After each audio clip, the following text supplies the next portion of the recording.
WhatsApp guys, আমি ইয়াসিন আরাফাত। কেমন আছো তোমরা সবাই? প্রোগ্রামিং টিভির প্রথম ভিডিওতে তোমাদের সকলকে স্বাগতম। আজকের ভিডিওর টপিক হচ্ছে React.js ইনস্টল অ্যান্ড রান। এখন কথা হচ্ছে React.js কি? React.js হলো একটা জাভাস্ক্রিপ্ট লাইব্রেরি যা ওয়েব অ্যাপ তৈরির জন্য বেশ জনপ্রিয়। চলো তাহলে বেশি দেরি না করে শুরু করা যাক। প্রথমে আমরা একটা ফাইল ক্রিয়েট করে নেব, তারপরে সেটা রান করব। চলো তাহলে প্রথমে একটা ফাইল ক্রিয়েট করে নিলাম। সি ফোল্ডারের ভিতর একটা ফাইল ক্রিয়েট করে নিই, রিঅ্যাক্ট প্রজেক্ট নামে প্রজেক্ট।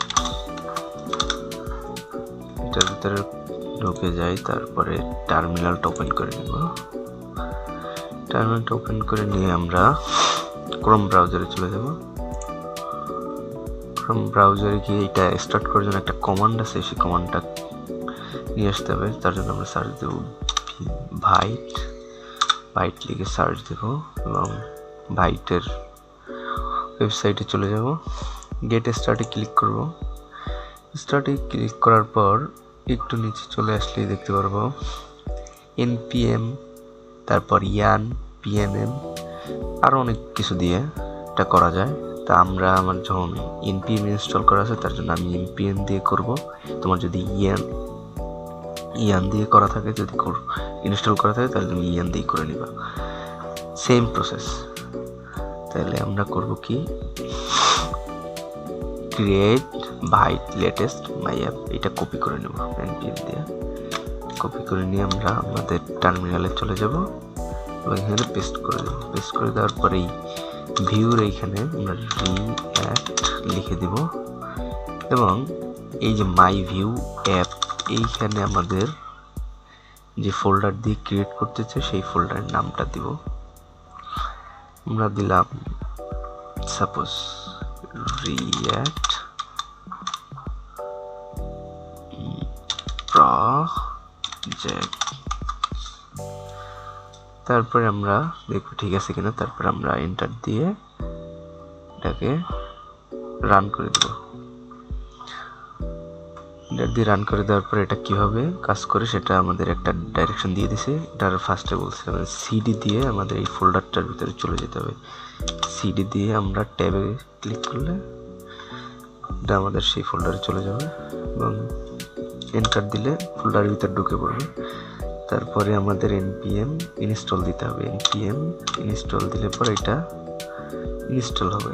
npm আই দিলেই এটা ইনস্টল হয়ে যাবে। ফুল ইনস্টল লেখা দরকার নেই, শুধু আই দিলেই হয়ে যাবে।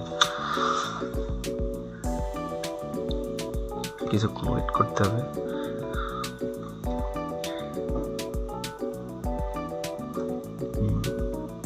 হয়তো কারো 1 মিনিট, 2 মিনিট, 5 মিনিটের সময় লাগতে পারে। তারপর আমরা শুরু করব। এইটা ভিএস কোড দিয়ে ওপেন করার জন্য আমরা একটা ট্রিক ব্যবহার করতে পারি। cod code space dot enter দিলে আমাদের এটা ভিএস কোড ওপেন হয়ে যাবে। ভিএস কোড ওপেন হয়ে যাওয়ার পরে আমরা দেখতে পাচ্ছি নোড মডিউল পাবলিক এসআরসি জায়গা index.html আছে, জাস্ট একটা রুট দেওয়া আছে, রুট html দেওয়া আছে যেটা দিয়ে স্ট্রাকচারটা চলবে। জায়গা বেশি কিছু নাই। মেটা ট্যাগ, হেড আছে, লিঙ্ক আছে, টাইটেল আছে, বডি আছে। তারপর আমাদের কি করতে হবে, তারপর আমাদের এই যে এসআরসির ভিতরে আমাদের যত কাজ বাস, তাছাড়া এখন আমাদের কোনো কাজ নেই। এটার ভিতরে সব কিছু কাজ, এর বাইরে কোনো কাজ নেই। এটা কেটে দিলাম। তারপর আমাদের এটা রান করতে হবে ওয়েবে। তার জন্য আমরা টার্মিনালে চলে যাবো। এবার বলছি কি npm রান ডেভ দিতে বলছি। npm রান ডেভ দিলাম, এন্টার দিলাম। এই জায়গা এটা লিঙ্ক দিয়ে দিছে। এটাই কন্ট্রোল প্লাস ক্লিক করলেই দেখবা যে এটাই ওপেন হয়ে গেছে। আমরা ব্রাউজারে চলে যাব। ব্রাউজারে চলে যাওয়ার পর দেখবা যে এইভাবে এটা যদি ঠিকমতো রান করে তাহলে তো তোমার এই চাকতি ঘুরবে রিঅ্যাক্টের। আর যদি দেখো চাকতি না ঘুরে তাহলে বুঝবা তোমার কোনো সমস্যা আছে। তো এই হলো রিঅ্যাক্ট ইনস্টল এবং রান।